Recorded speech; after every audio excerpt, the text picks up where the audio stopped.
102.1 KFMA, it's Beef Vegan Presents. Time for your morning, moron. I'm going to do something unprecedented here. Unprecedented? Yeah, there's a group of morons here. So it's not just a singular moron, but then I'm going to go even beyond that and call a large entity morons as well. Wow. Let me explain. I'm excited. There's a group of thieves in LA that crashed their car into the front of a jewelry store while it was closed on Sunday. And they stole all the jewelry in the front window. Okay, it was a smash and grab. Classic. Yeah. Now, the security footage of them plowing into the place, they scoop up a bunch of rings and necklaces and then they take off. But what they didn't realize was everything they stole was just costume jewelry. Fantastic. Which is basically worthless. Yeah. So the owners say that they caused up to $20,000 in damage in the building, and the jewelry they stole was worth about $200. Wow. That's amazing. Yeah. So take 2 zeros off of the damage. That's how much they made away with. And a lot of jewelry stores put fake stuff in the front windows for this exact reason, right? So if you're like, hey, that looks nice and fancy, just know that it's all fake because they don't want to lose the good stuff, right? The good stuff is in the safe in the back. They're not going to put that out front, so it's easy, so you can just smash a window and then grab it. Yeah.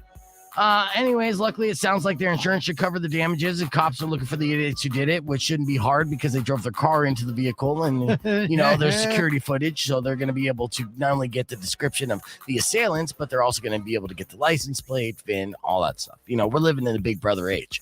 But so they're morning morons. But honestly, the California government kind of morning morons. Okay. Right? And I'll explain, because this smash and grab, this looting spree has been happening all over California. It's been happening in San Francisco a bunch. Every single day, I'm seeing stories of like 20 people going into a Louis Vuitton store, snatching up all the purses and walking out. Because earlier this year, they basically made shoplifting a misdemeanor, which in theory sounded great. You're like, okay, yeah, okay, it's not like a serious crime, and a lot of times it's a victimless crime, so you shouldn't be putting away minorities for like 50 years because they stole a Snickers bar. Absolutely. But the problem was it was too vague, it was too broad, and now it essentially gives people license to steal. And during a time when economically a lot of people are dealing with tough times and not making ends meet, they look at this as an opportunity to come up.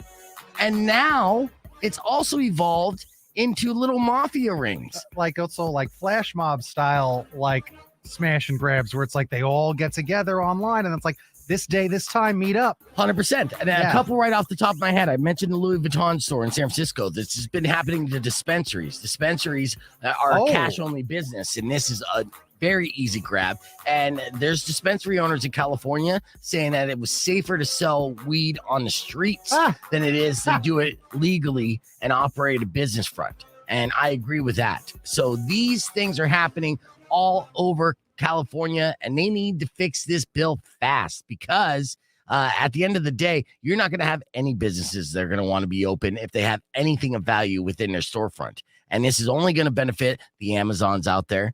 And it's only going to benefit the criminals, really. Yeah, so the morning morons, these guys that did a smash and grab, and the California government altogether. There's a few of us here. I mean, we could probably take a quick road trip to California, be back by the afternoon. Easily. And we could at least get a couple grand, dude. And if we get arrested, $50 fine, misdemeanor. Wow. Let's do it. Yeah. All right. Well, we'll be right back after we do that.